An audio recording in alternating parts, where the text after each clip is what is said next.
My name is Ira Smith, President of Ira Smith Trustee and Receiver, Inc. First, the Ira Smith team hopes that you and your entire family are remaining safe, healthy, and secure during this coronavirus pandemic. Ira Smith Trustee and Receiver, Inc. is fully operational. Both Brandon Smith and myself are holding all meetings by telephone or video chat, and we are available to answer any questions you may have about this Brandon blog or anything else at all. So please give us a phone call, shoot us a message. We would love to hear from you. Today's Brandon blog is titled, "Is Mortgage Debt Now the Obsession for Many Canadians?" I hope you can watch until the end of this video because I know you will get value from it.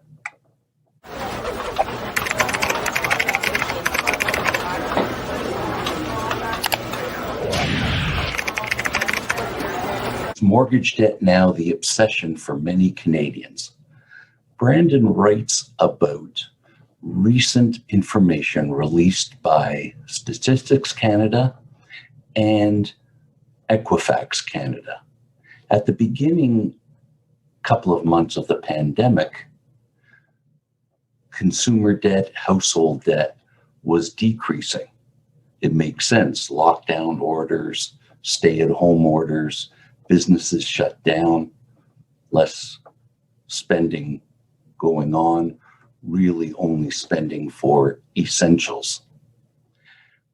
But since then, in 2021, starting really in late 2020, there's been an increase in total consumer debt.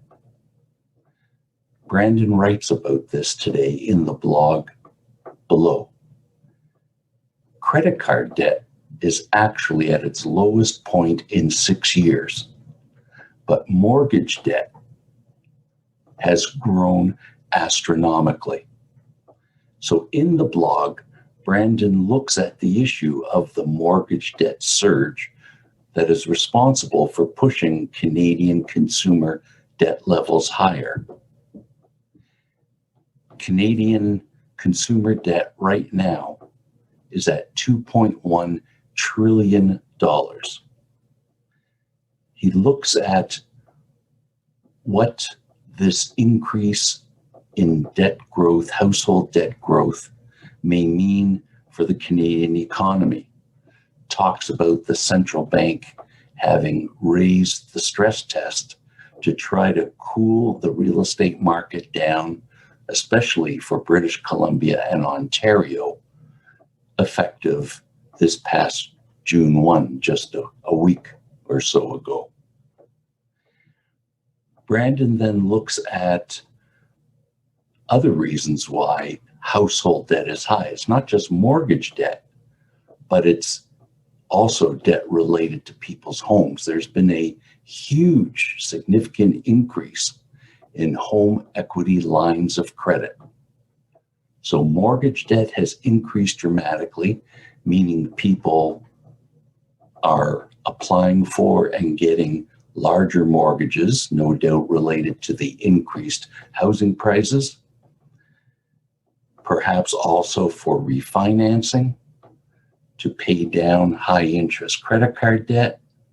And the home equity lines of credit is perhaps for debt consolidation and also for doing renovations in the home. Because now that we've spent 14 months living in our homes, working in our homes, studying in our homes, essentially being in our homes 24/7, we see all the great things about our homes, and the not so great things are also magnified. And that has to have led to some of the increased demand for home sales, because not even the pandemic could stop the BC and Ontario residential real estate markets. And then Brandon finishes up with his own personal views on why the household debt is rising the way it is. So I invite you to read the entire blog below. I know you will find it informative. Again, the Ira Smith team hopes that you and your entire family remain safe, healthy, secure during this coronavirus pandemic. Ira Smith Trustee and Receiver Inc. is fully operational. Both Brandon Smith and myself are available anytime to answer any questions you may have, either about this Brandon blog or anything else at all. Pick up the phone and give us a call. Shoot us a message. We are doing business by telephone and video chat. We would love to hear from you. We would love to speak with you.